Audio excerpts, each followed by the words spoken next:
From a very young age, I was always intrigued by muscle. At that point in time, Gary, nobody at that age was putting in that level of conditioning. I suffered, and I suffered hard. Blood in the water. When you're a bodybuilder, it's just you against yourself. How did you do it for so long, so many times?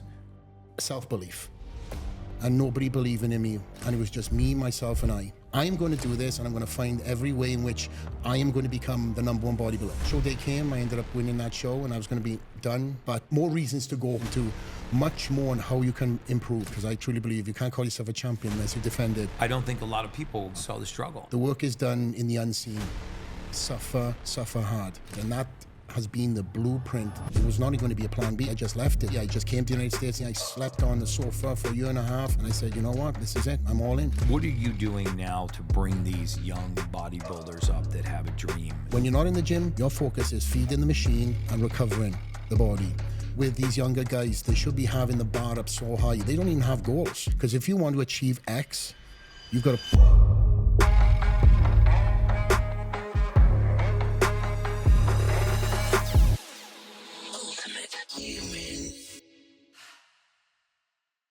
I had so much fun today with our next guest, Flex Lewis, on the podcast. Not is he only a 7-time Mr. Olympian. Now just think about that. 7 Mr. Olympian titles in the 212 weight division, as well as a number of IFBB championships and all kinds of other accolades as a bodybuilder. But it's actually the man that he is, that entrepreneur behind the scenes, that grit, that tenacity, that conquer at all cost attitude that he had when he was alone and we didn't have anybody else in his corner, no mentors. How did he set that mindset to get to the next level? There's, again, so much to unpack on this podcast, guys. You're going to fall in love with Flex Lewis like I did. He's not just an accomplished bodybuilder. He's an accomplished family man. He's an accomplished entrepreneur. He's an accomplished mentor and a coach. And what he's doing right now for the younger community to bring exercise back into this community as a way to solve some of the problems that you're facing in life, you're going to really enjoy this podcast. Hey guys, welcome back to The Ultimate Human. I'm your host, human biologist Gary Brecka, where we go down the road of everything anti-aging, biohacking, longevity, and everything in between. And today's guest has a special niche in my heart. We were actually talking before the podcast, and I was like, you are exactly the kind of human being that I want to give a voice to. Not that he needs a voice. He's very well known. Welcome to the podcast, 7-time Mr. Olympian, Flex Lewis. Brother, Thank you, Gary. I am so pumped to run this with you, man. You know, I've actually followed your journey, and not in real time, but you know, I heard about you. So many people that we know in common speak so highly of you, and so I started to going down the rabbit hole of Flex, the Flex rabbit hole, and like, who is this guy? What makes him tick? Because in my world, of longevity, anti-aging, biohacking, I've found a common theme between the people that are making the greatest impact in the world and a characteristic that they all seem to share, and that is that they solve some kind of problem in their life. And when they solved it, it could have been drug and alcohol addiction, could have been a bad relationship, it could have been they were always the underdog, it could have been trauma, or it just could have been their desire to be the best. But they solved this problem, and that's what drove them and kept them at the top of their game. Because I'm impressed by anyone that can win a Mr. Olympian. I'm awestruck by somebody who can do it 7 times. So tell me a little bit about that. Like, what was there a problem in your life that you solved? What was your motivation? How do you go from being this Scottish kid, Close enough. to whatever. This is my podcast. I'll decide what nationality you are. You wouldn't be able to understand my accent anyway. I'll do the accent and interpreting. Thank you. Good start. Yeah, good start. But to a 7-time, I mean, the biggest stage in the world. Yeah. It's definitely been a journey. No question. I would say from a very young age, I was always intrigued by muscle. And there was nobody around me that trained. My dad wasn't training. Obviously, my mum wasn't. No uncles, no cousins, anything like that. But I was always drawn in to somebody who had a little bit more muscle on that frame. We mentioned, just before going on air, we were talking about the WWF days. Yeah. The Hulk Hogan. The Hulk Hogan, Ultimate Warrior, Macho Man, all them guys definitely had a impact in my life. Subconsciously, probably at that point in time. But rugby was my sport of choice. Okay. And truly being in the town that I came from, that's out of the world. Huge. Yes, that is the main sport. Yeah. So as a kid, I was playing rugby from 6 years old, got my nickname Flex from that. And it transitioned into the thought of this is going to be my career at the tail end of it. So I found myself getting into the gym very early. 12 years old is when I first touched the weight. Wow. Yeah. And I can go into more context if you want. Yeah. I found a book on Tom Platz when I was 12 years old. And it blew my mind. Tom Platz was known for his legs. Obviously, they were in the golden era with Arnold Schwarzenegger. And my auntie was a nurse in London. She was doing tropical diseases. She came back. She attended a Tom Platz seminar. Tom was doing these tours of the UK all over the world. But the American appeal of what he had, and obviously wrapped in the Arnold era as well, he had a big crowd. My auntie attended, watched the seminar, listened to him. Very intriguing, very interesting. Got his book, brought it back to Wales, put it in my grandparents' 12 house. years old. Well, put it in my grandparents' house, me being the nosy little 12-year-old kid that I was. Right. I found this book in this room that I was staying in, and I pulled it out and it blew my world. I was like, how are legs possible? How is that possible?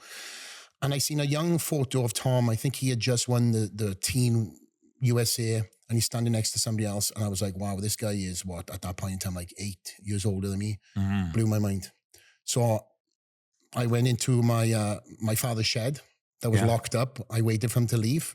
There was an old Weider weight set there. I was going to bring up the Weider, like Weider nutrition and all that. I remember growing up with that stuff. Yeah, it was the old. Can you remember the plastic coated Weider weight sets? Yes. Sand inside them. Yeah, you could do sand, and he even came out with some of that water at one point. Yeah. I think that was an epic fail, but I remember the sand. It was plastic, and if you set it down too hard, it would crack and the sand would leak out. Absolutely. Yeah. Thankfully, that didn't happen in my little bedroom of mine, but I managed to get it through the house before my parents came back, and I looked at this book. I was like, okay, this is what I guess this bar is doing. Obviously, I didn't know the terminologies. It was a barbell, fixed bar, corroded weights, couldn't put weights on, couldn't put weights off. And I put it on my back, off my bed, literally put it off. And I done one rep turned to 2 reps, 3 reps.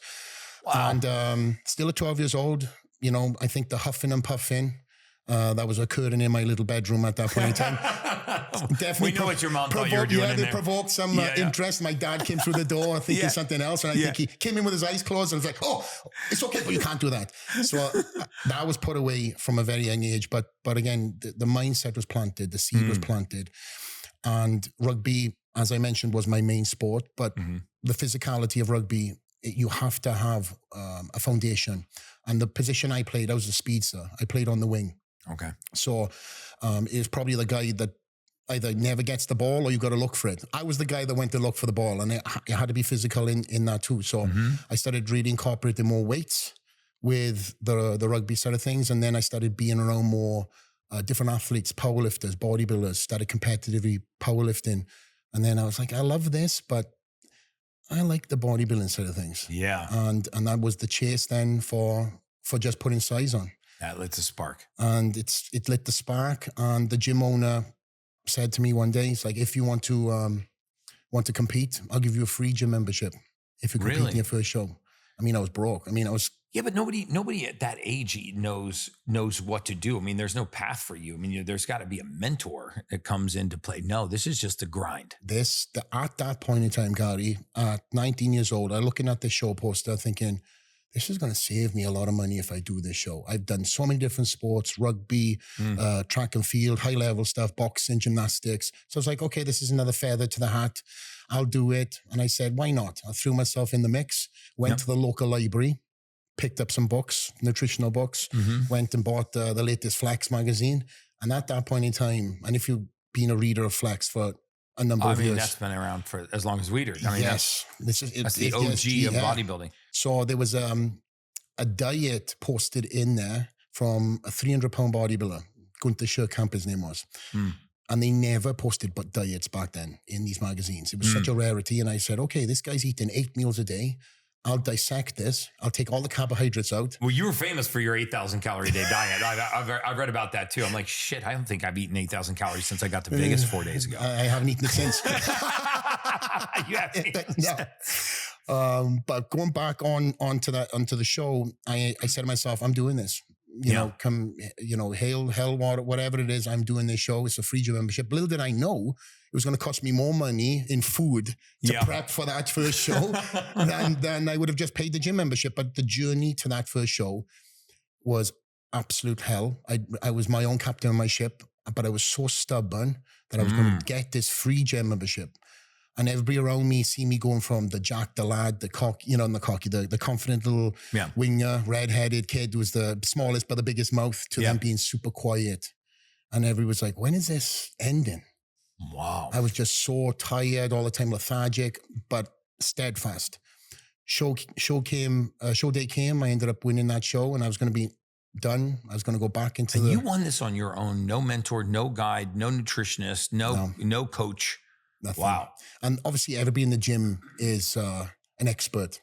Right. And this is the conversations that went down in my little gym. Flex, when's the last time you had a baked potato? 2 days ago. I have 2 tomorrow. Okay.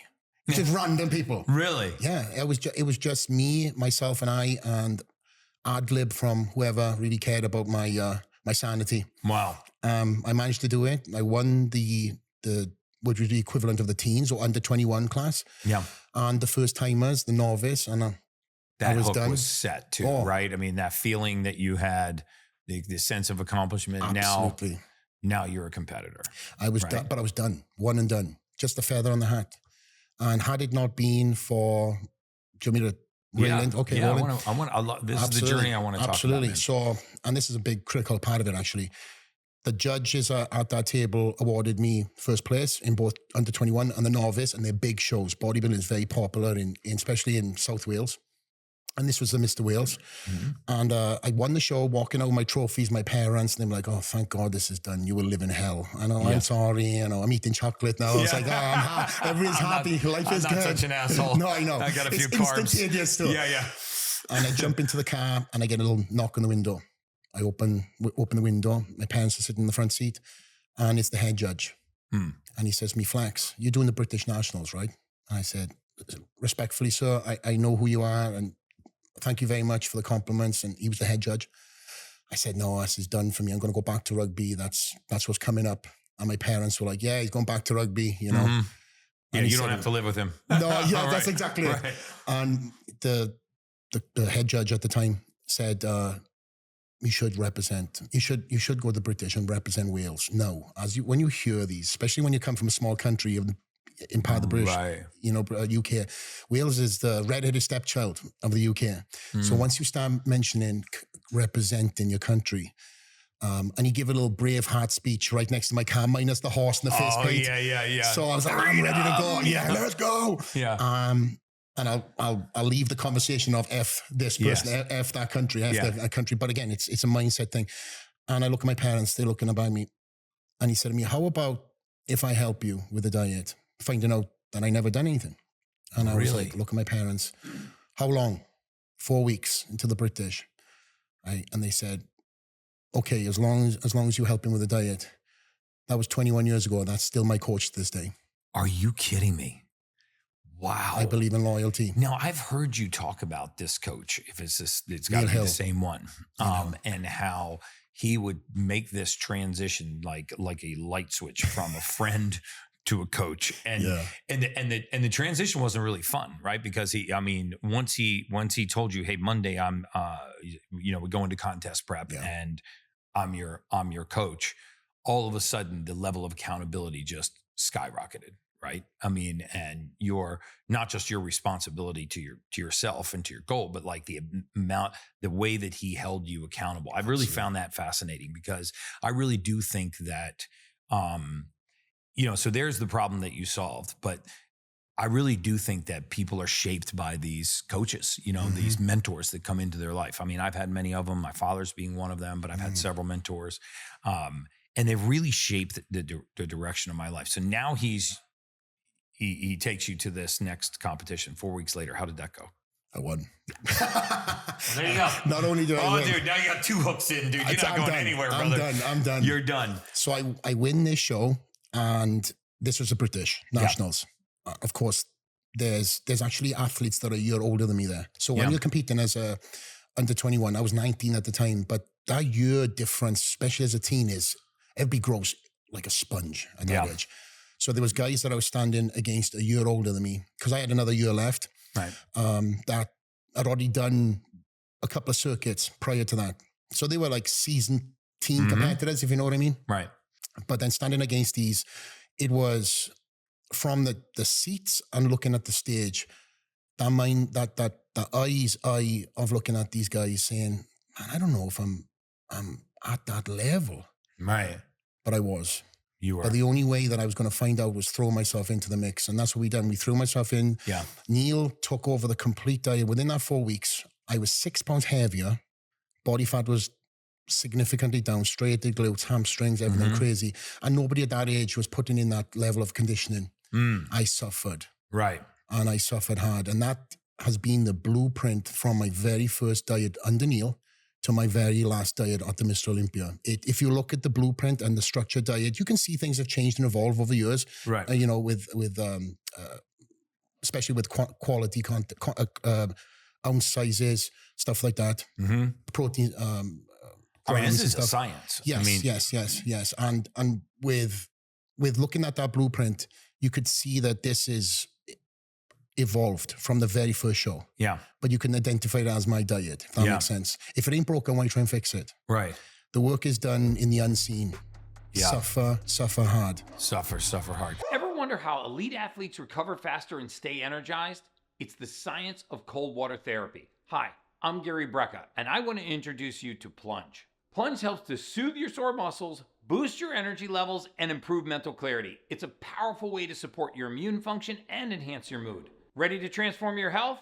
Take the plunge. Change your life. Visit plunge.com and shop now. Now let's get back to the Ultimate Human podcast.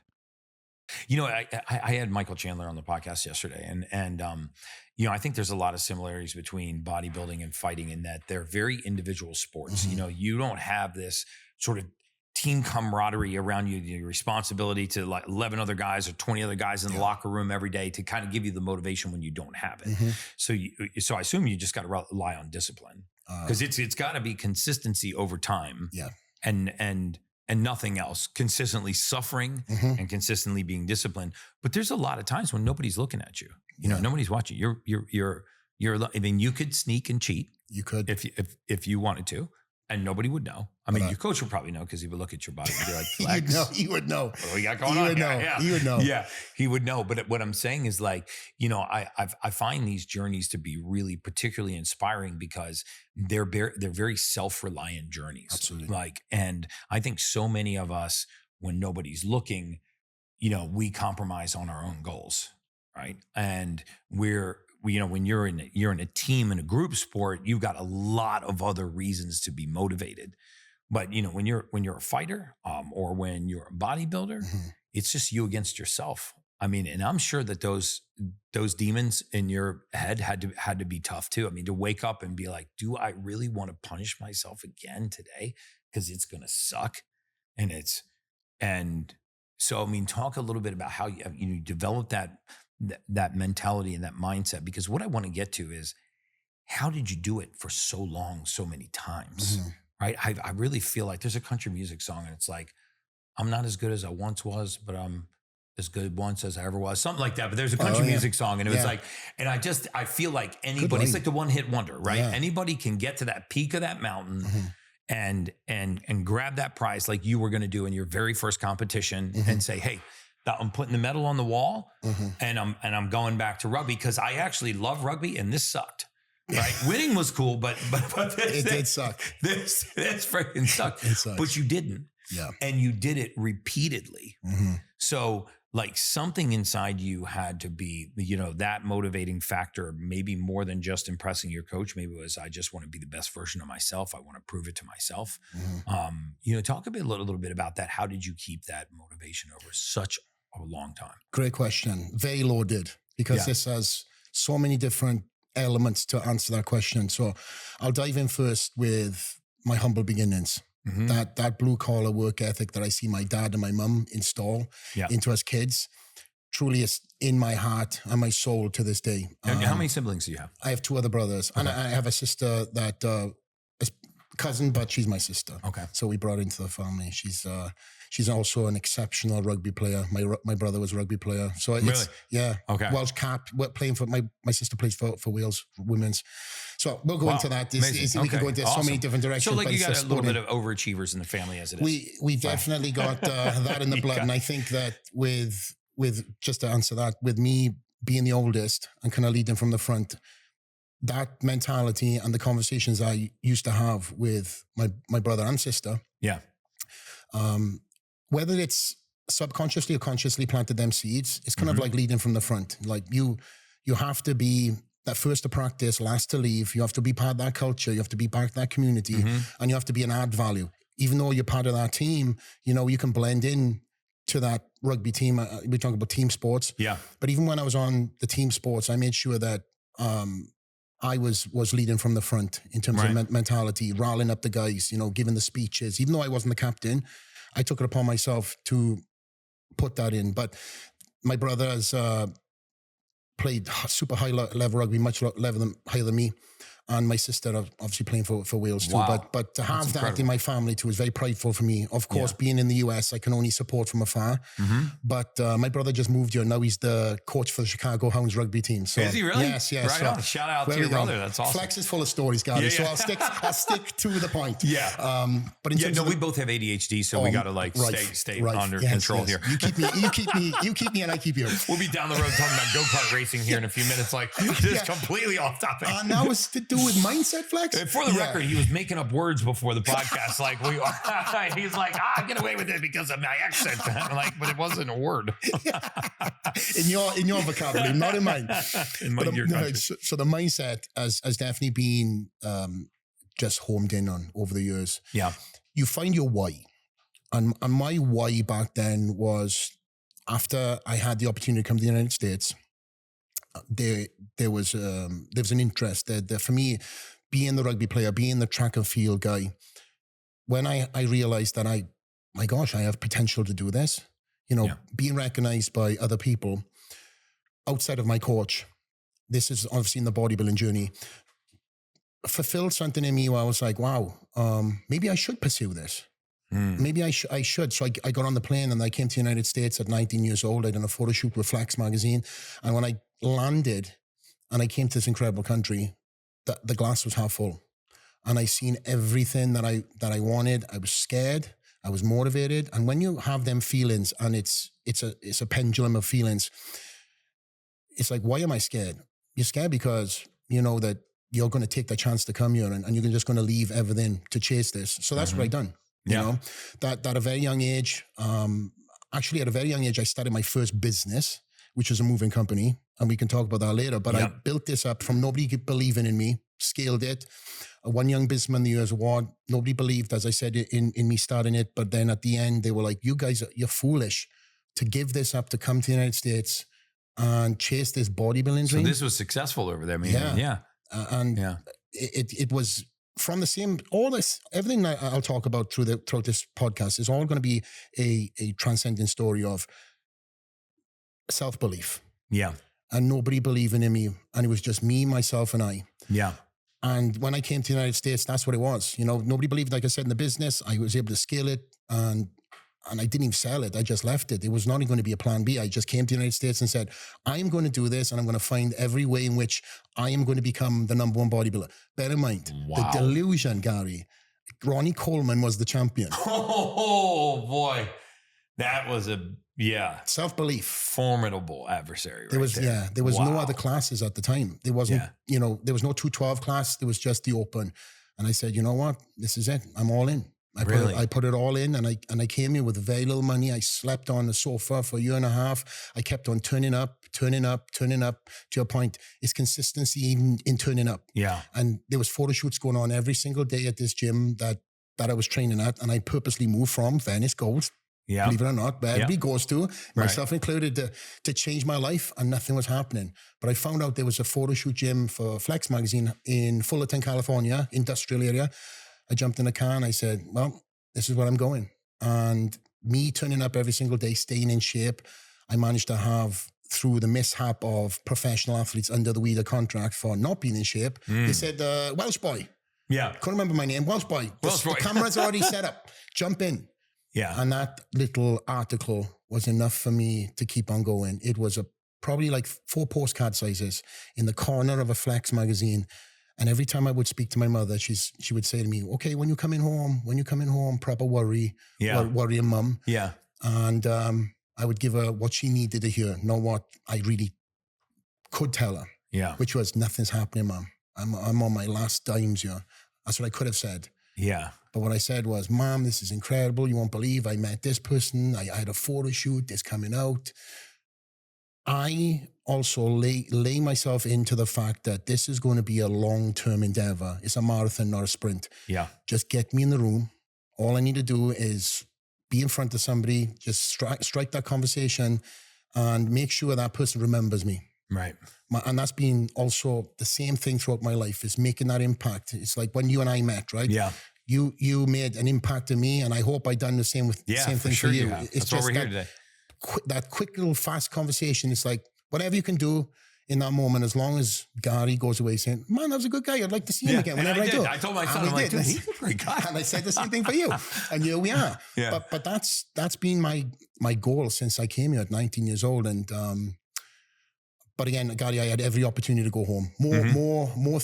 More reasons to go home and pick up my moving company than to stay. Yeah.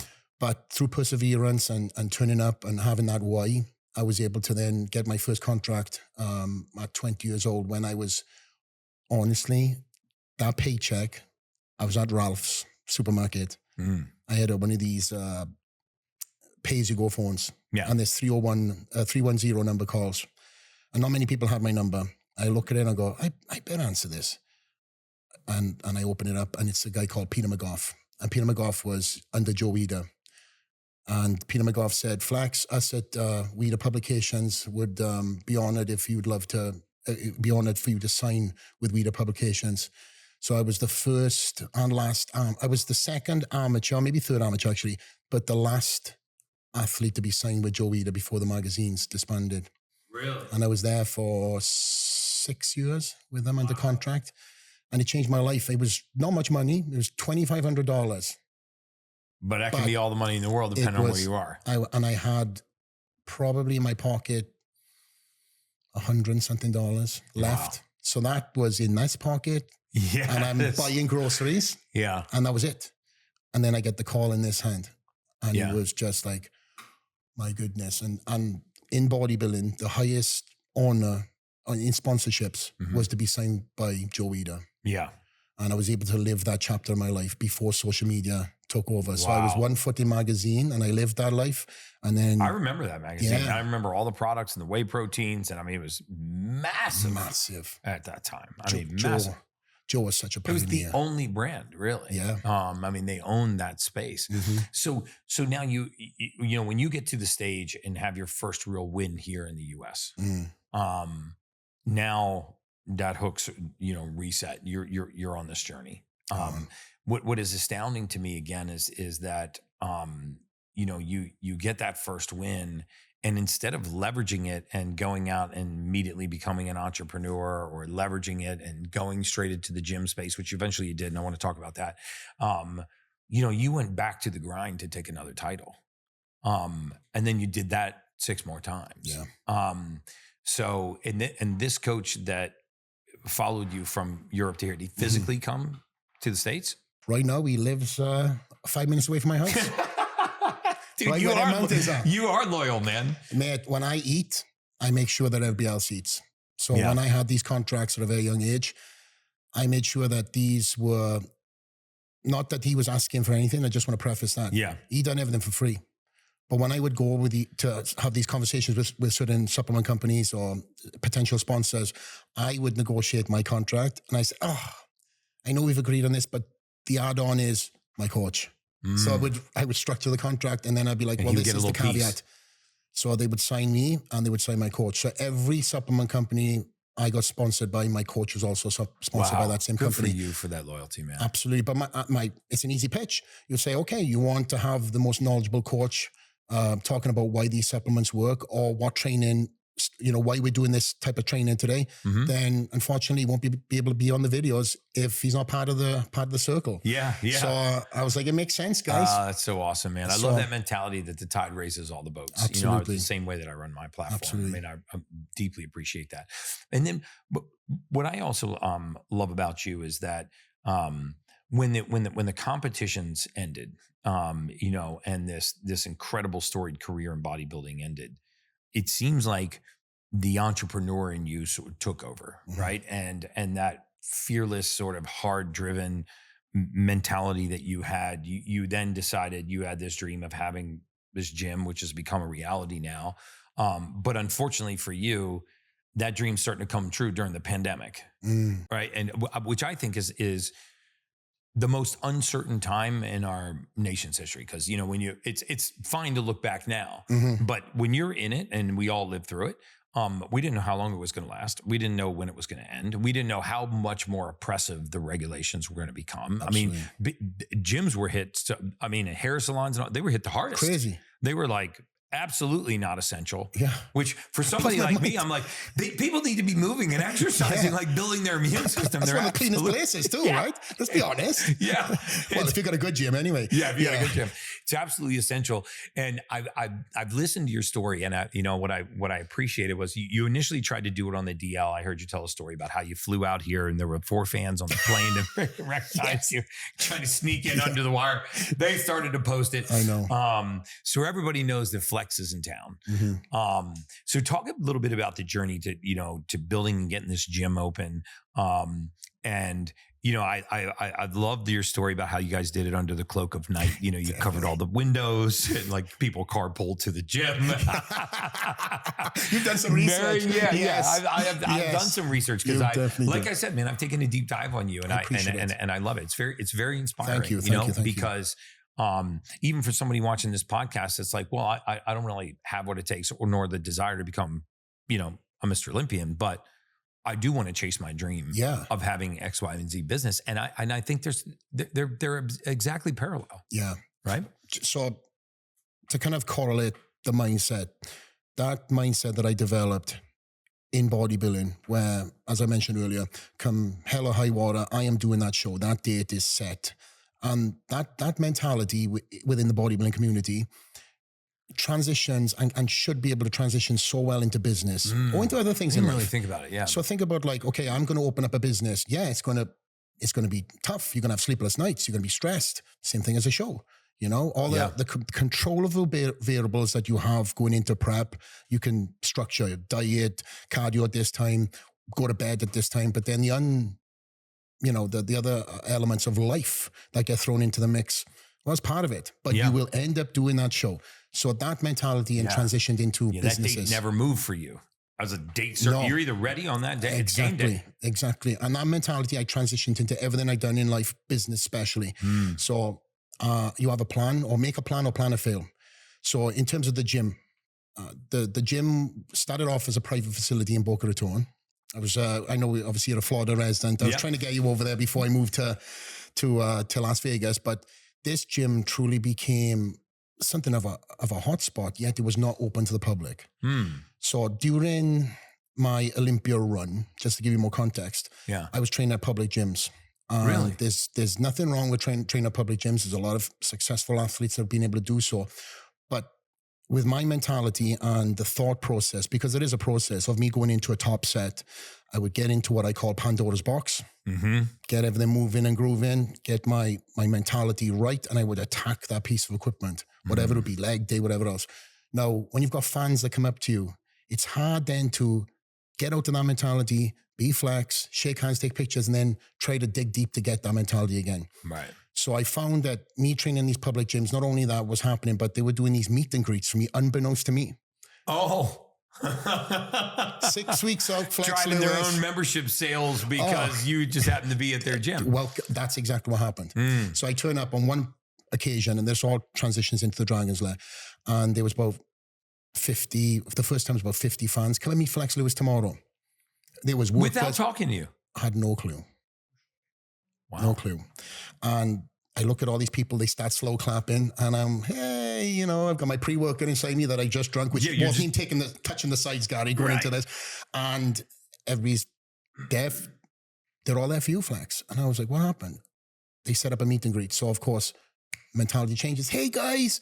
And you don't take it out on your fans. These people have given up their day. They're there to see you. No matter what is going on behind the scenes, the fans are unaware of it. You treat them as you would want to be treated yourself. So that pre-workout went into my fans, photos talking. And this happened again. No. I said, this is enough. So myself and my wife ended up saying, turned to each other and said, babe, we know so many people in the used gym equipment space, and we were just at that time in the infancy stage, started Arsenal Strength Up. So we had a couple of key products. So I found a gym in Boca Raton, warehouse, 9,000 square feet. Wasn't cheap, but the best investment is in yourself. Wow. So I set this gym up, and it was a hodgepodge of all different equipment. And of course, all my friends find out about this. I said, sorry, guys, this is closed. Yeah. This is for me. This is for me to win and defend and chase my goal. And then the only excuse is on me. There was no guy sitting at the piece of equipment that you wanted. Nobody was coming to talk to you, ask you, how are the diets going? Just as the question was asked yesterday too. It's the same, mate. I'm dying. None of that. And then what I done, Gary, was, because I'm very involved with the MMA community, as you know. A lot of my friends, and the majority of my friends are fighters. But I love that mentality. They would bring guys in for camp to strengthen their abilities that they lacked in. Bring somebody in for jiu-jitsu, bring somebody in for wrestling, bring somebody in for striking, whatever it is that you need to bring up. I would bring guys, say I'd see a guy that had an incredible pair of legs, young up-and-comer. I was like, I'm going to bring you over to the gym. We're going camp. And of course, for them, it was an incredible opportunity to be around me. And it was, I was getting just as much from these young, hungry lion cubs on the chase than I probably was given to them in knowledge. So it was a great transactional. But some of these guys also didn't speak English. Very good synergy, really. I brought guys in from the UAE, from Brazil, from different parts of the United States, but there was camp with me. And this is what happened. Then their fan base would see them in the gym, and we had people knocking on the doors. We had people sleeping in cars outside the gym waiting for the Are you serious? On my kid's life. Waiting for some of these UFC guys to show up, or you to show fighters, up. Whatever. And then what happened was the celebrity element came from it. No names mentioned, but say somebody was shooting a movie in Miami. They would come down to the gym to train because there's no windows, no doors. Paparazzi would sit outside not knowing who's in there. And this is what happened. We realized after being in Boca Raton after 6 years, we had created a brand and rebranded it. We had like over 100,000 followers on Instagram just on a shell of a warehouse. Wow. With no ability to really go in. So you started monetizing it. Absolutely. Yeah. And I never went into this, believe it or not, to be a gym owner. There was never an interest for me to be a gym owner in the early years. Trust me, I just thought of everything that was going to be going on, and it would take away from my competitive chase.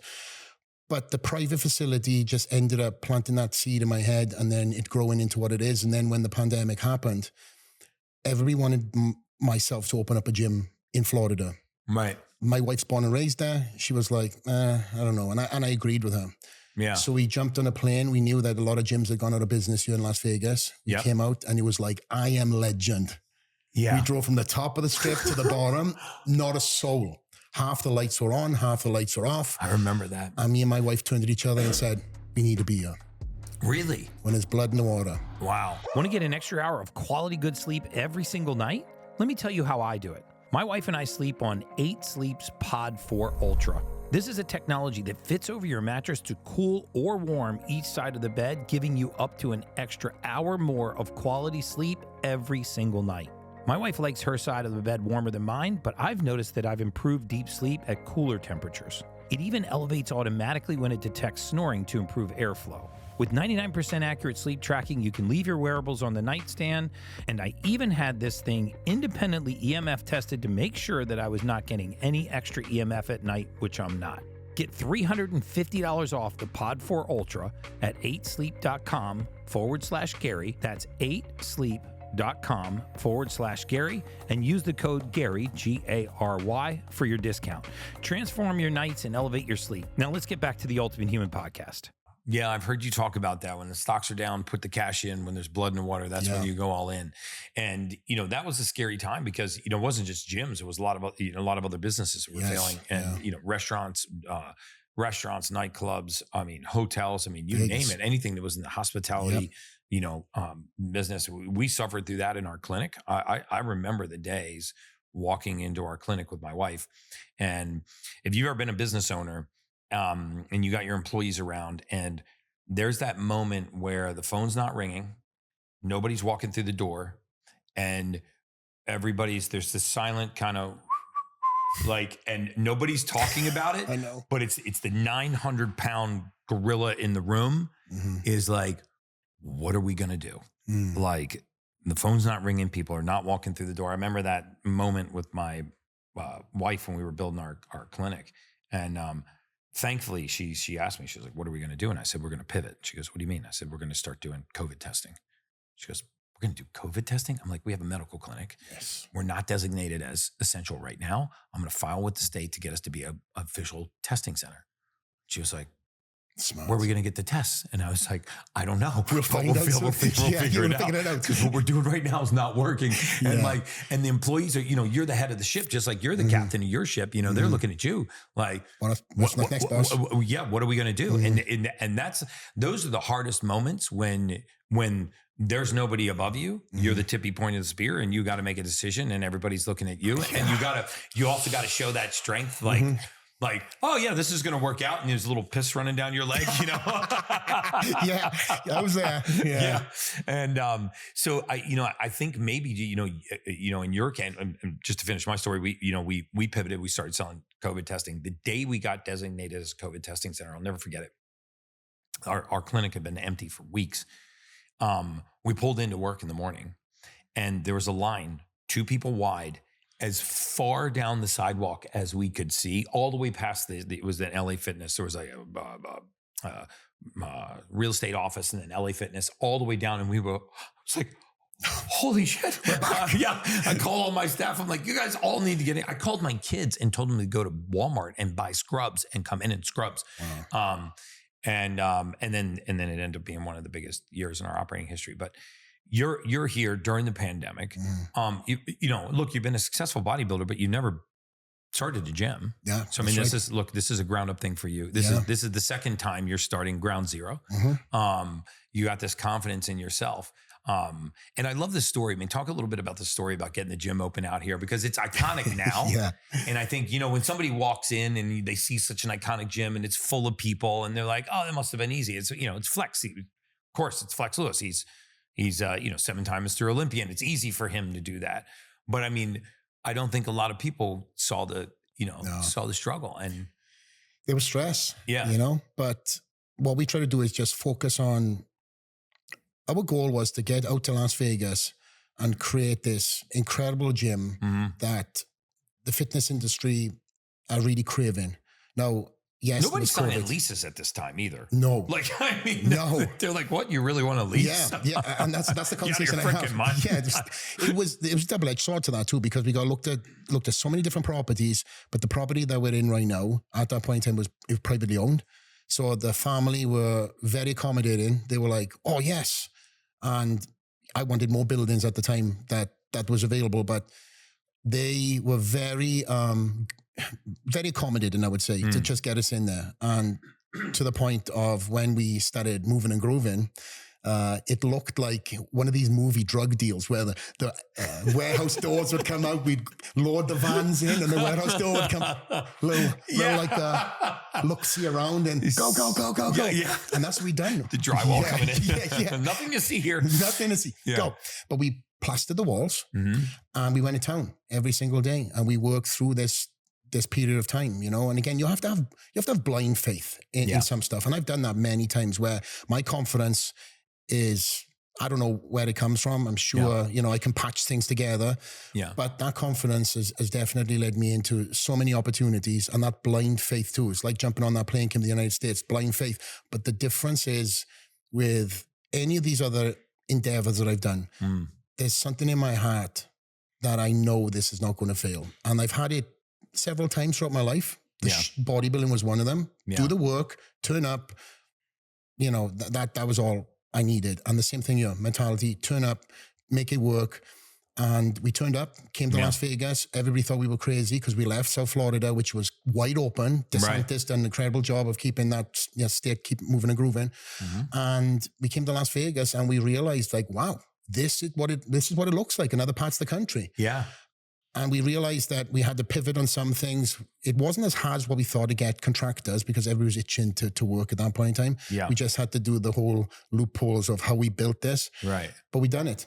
And we built it at the tail end. And as the world started opening up, our grand opening was unbelievable. Talk about yourself and the COVID lines. Yeah. That's how it was for us. Really? And we thought we were going to get shut down. I seen the police activity that was there the day one of the grand opening. The cops come in. Actually, one of my staff called me and said, hey, the police is here. And I knew it was going to happen. Yeah. Come into the front.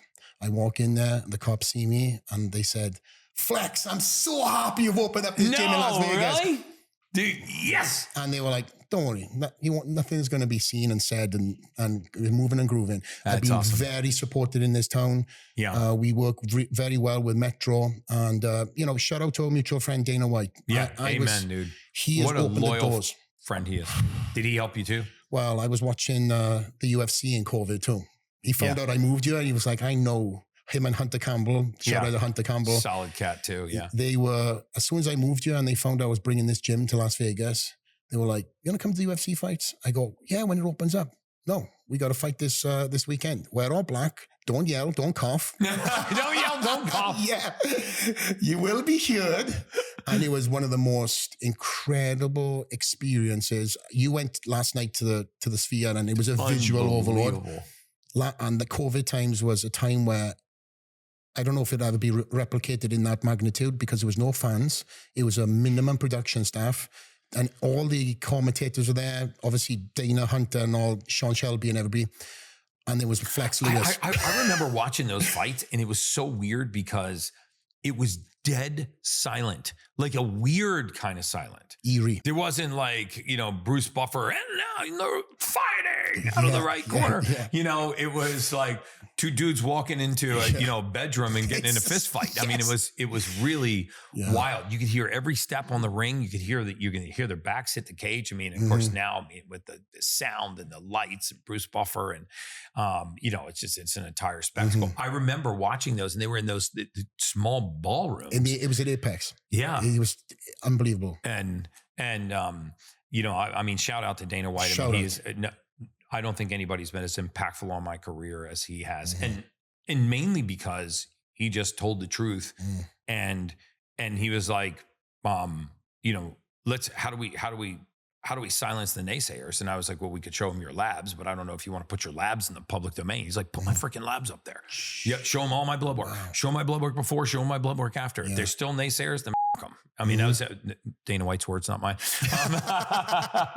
And he's like, people think that I'm paying, that you're paying me. And I'm, he's like, I'm just going to tell the story. I'm paying you. He's like, here's where I started. Here's where I ended. You guys do what you want, but people need to know about this. And he's been so loyal to me, incredibly loyal to me. Even when my, when my back was turned and nobody was in the room, I've heard, just how incredibly loyal he is. He's so loyal. Yeah. Just on the back end of that. Shout When you go to the UFC, and they were the only two sports that were trying to keep the ranks moving. WWE was one, and they done the same style with the screens, and then UFC all the other ones were just focused on shutting it down. Shutting it down. Yeah. And they were running into red tape. Dana was like, I don't care. Let's keep this. And my fighters need a fight. I want to keep on putting money in their pockets. And when you're around just the enthusiasm and the mindset of the UFC guys and Dana White. Yeah. And I just moved to town. Hunter too. I don't think he gets enough Hunter Campbell credit, is my but he's like friend. The guy behind the guy that really is the glue making this happen. Hunter does so much that nobody really knows or gets recognized or has his flowers for, but he truly is such a massive dynamic there. He's just camera shy. So Hunter Campbell, I'm shouting you out, my friend. I love you, my friend. So you're having it too.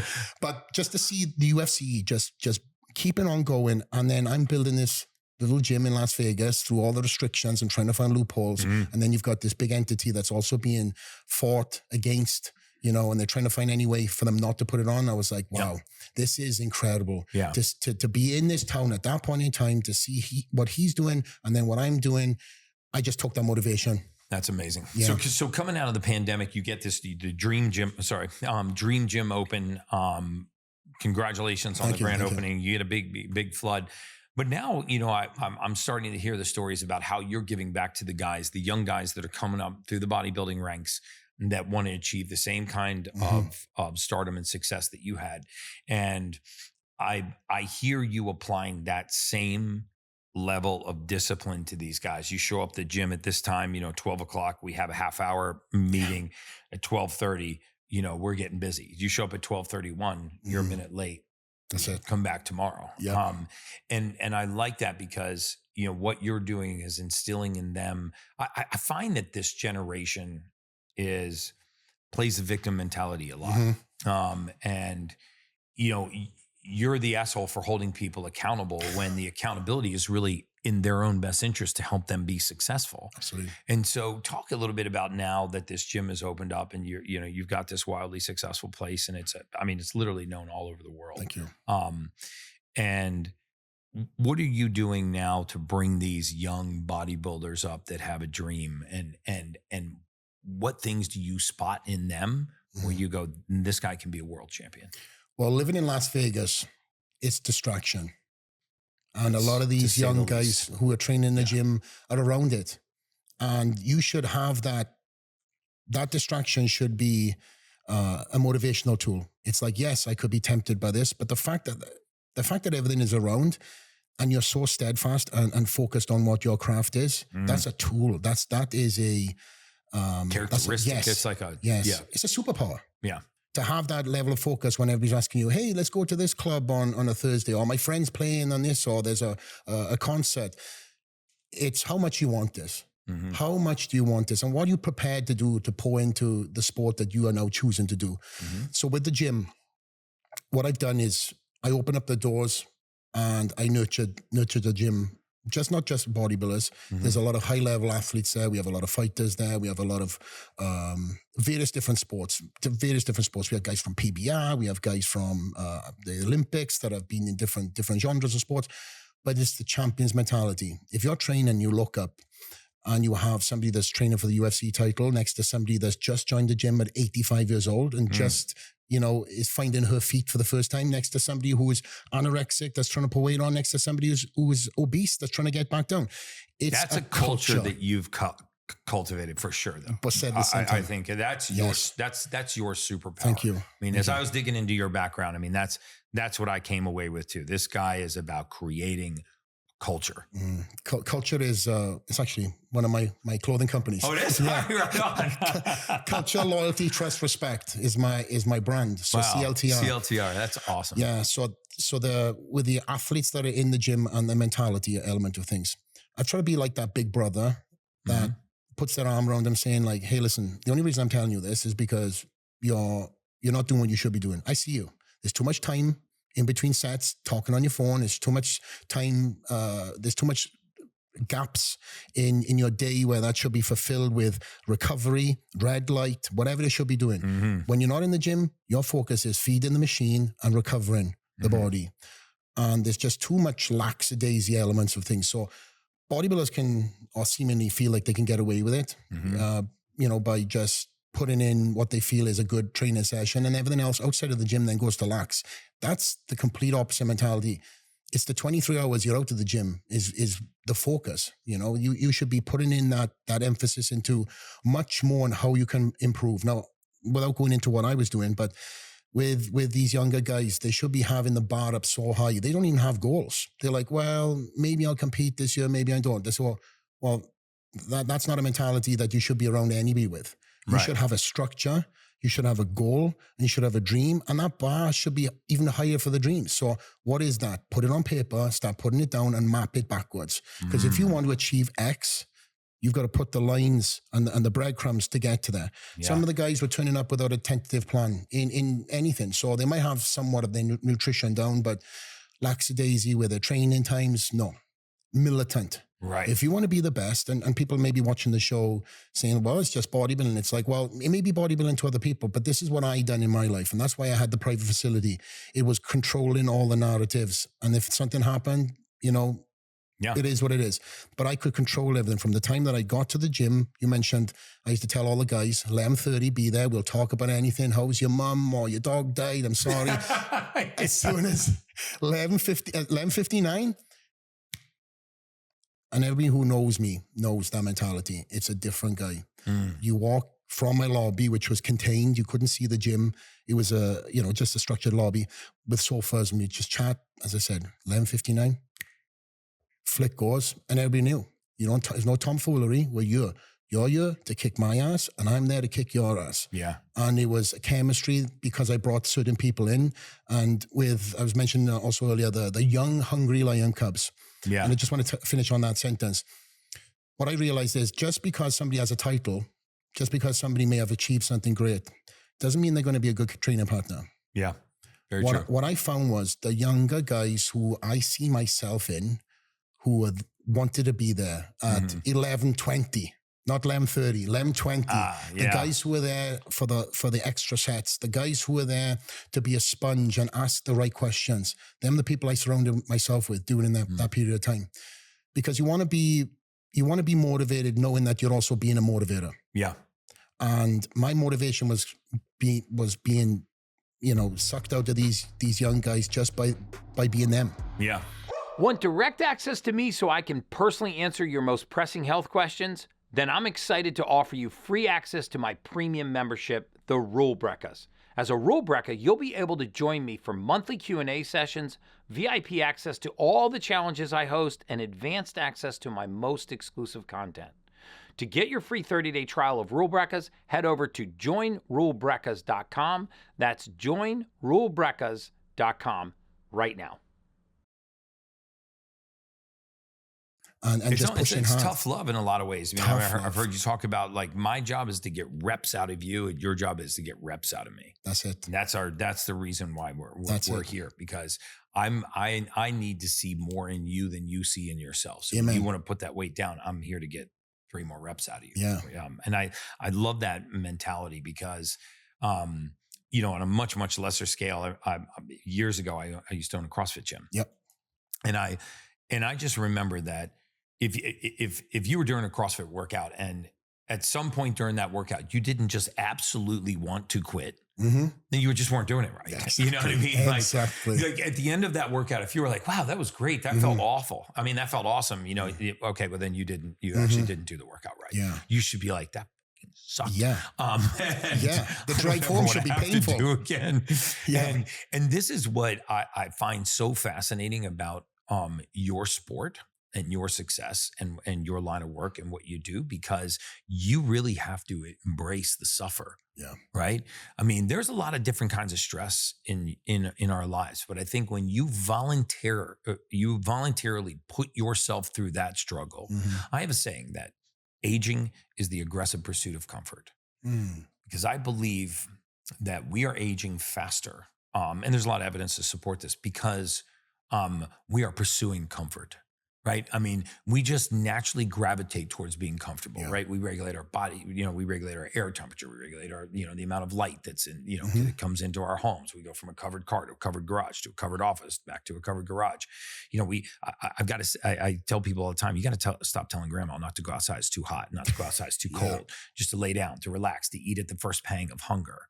And in your industry, your goal is to suffer every day. Every day. Right. And so you're building a culture where these young guys are suffering. And I want to go back to, what is it that you recognize in them? Have you had anyone in your gym where you go, this kid can be world champion? And I've seen it happen. Yeah. We now have a gentleman in the gym called Keon Pearson. He has become the 212 Mr. Olympia, which is the class that obviously I represented for 7 years. So I've just seen this young kid that came into my gym many moons ago, that got his ass kicked and didn't come back. It was a weak mentality. And that's what I told him. It's like, bro, if you want to be a champion, you got to work on that. That mentality is not what's going to make you into anything better than what you are right now. Talk about a pro win. It's not going to happen. He really found his center of motivation. That foundation has been found now with his relationship with his girlfriend, which I believe is incredible. Oh, yeah. Absolutely. Your choice of spouse is, I think, more yeah. than any other choice you make in your life. And she is the biggest support network to him. And this, well, he's not a young kid anymore. This young man has morphed. That mentality has just changed everything here. And that is the success stories I love. Talk about tough love. I had to have that conversation. He didn't like it. Yeah. In fact, I think it upset him. But I was like, bro, you can't train you because that mentality is, you went all in. And this leg day that we had, he was on the floor. He was done. And I said, okay, I'll see you tomorrow. He never showed up. I was like, okay, I'm done. One and done. Years later, and I've seen him change. Now he's moved to Las Vegas to be part of that community, that Dragon's-led culture that we spoke about. So he's one of a few stories in the gym. We have, I think, five past and present Mr. Olympias, maybe 6 past and present Mr. and Miss Olympias that train at the gym. Really? Yeah. Wow. Yeah. They're residents of Vegas? Residents of Vegas. Right on. We've, through the gym, Gary, and it's just opening up here, it's kind of that mentality, build it and they will come. Yeah. We've had people move their families from all over the world just to come and be part of the Dragons. That's amazing, man. And that's a testament to you and the culture that you've built, man. I mean, it really is. Thank you. Yeah. All I'm doing is opening a gym up that I would love to be involved with if I was in my prime. Yeah. And now as I'm retired, the things you wish you had when you were on your journey. Yeah. I think I've done okay with the private gym. It sounds bougie as hell. Did. And the public gyms too. And the public gym. Yeah. But the private, just go talk on that.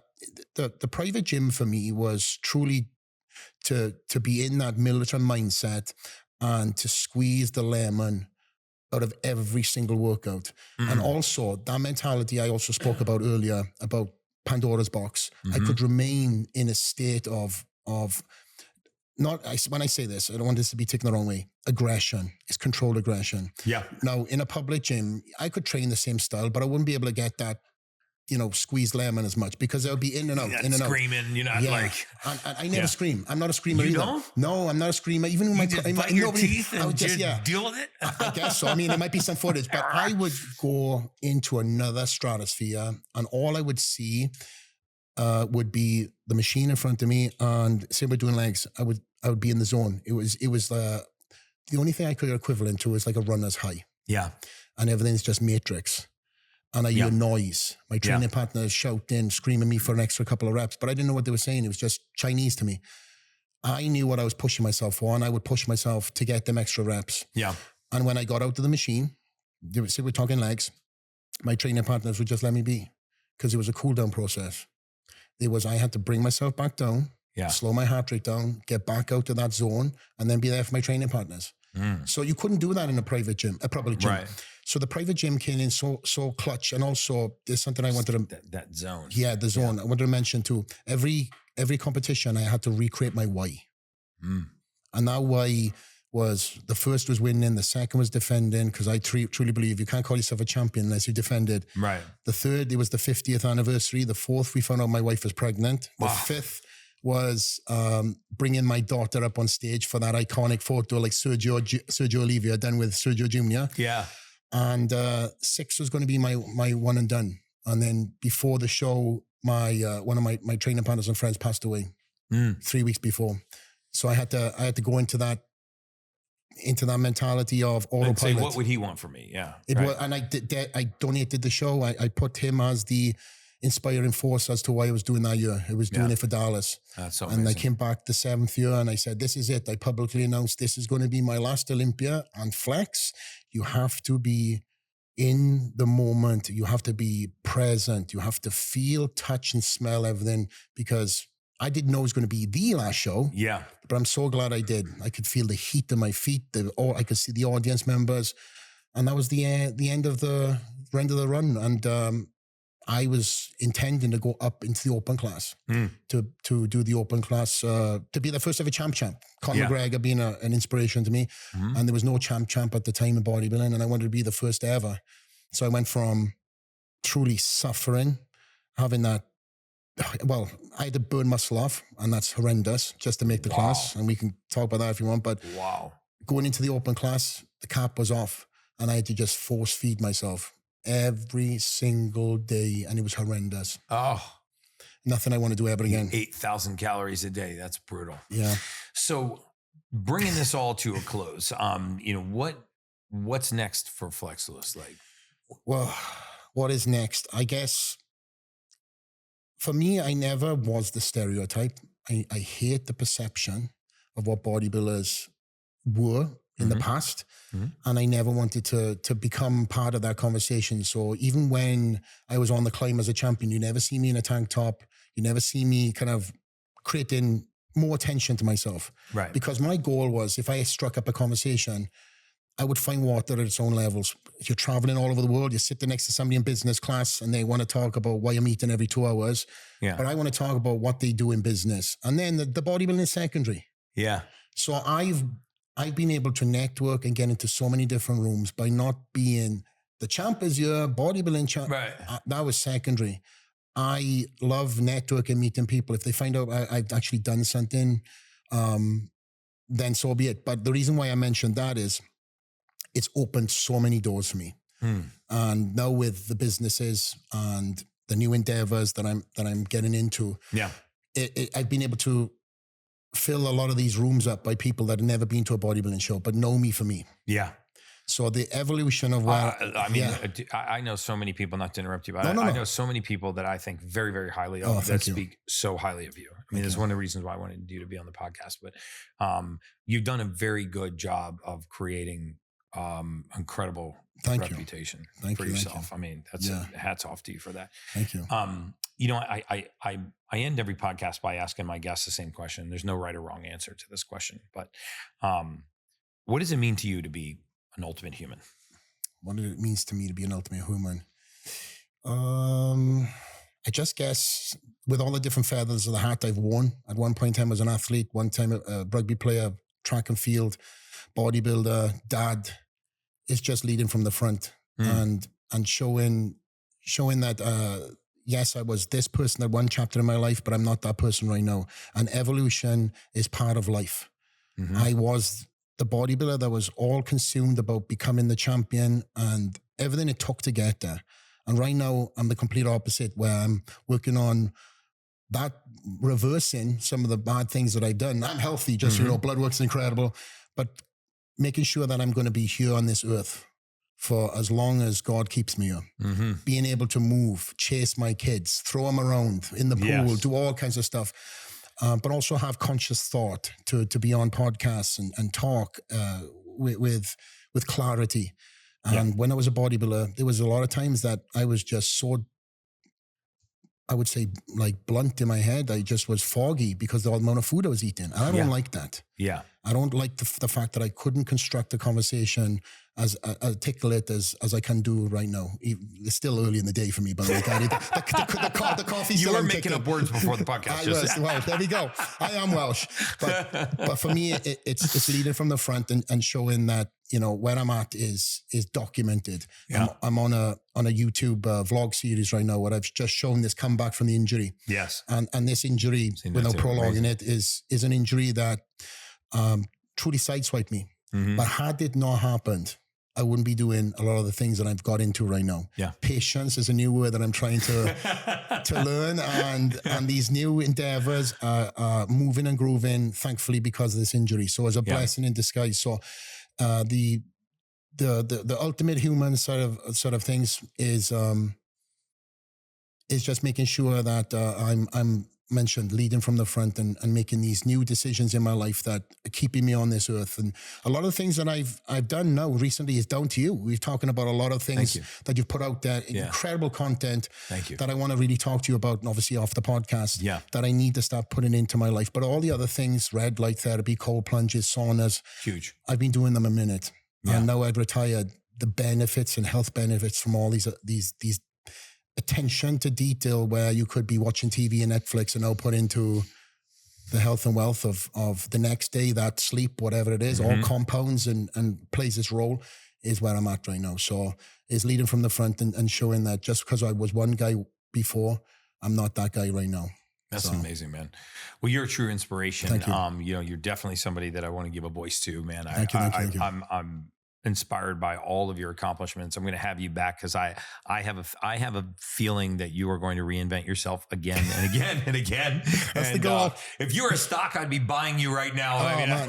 Thank you. I think it'd be a good investment. Well, thank you, my brother, for chopping it up. Yeah, man, I appreciate it. And with me, Gary, I'm a storyteller. I probably have answered 3 questions that you've asked me in totality. Yeah. As I know, I'll start it and wrap around in something, but welcome to a podcast with Flex Lewis. But absolute pleasure, and I'm truly grateful for you and your team for putting this together, and I'm honored. I'm looking forward to having you now on mine. Let's do it, man. I'm definitely going to have you back again. Thanks, Flex.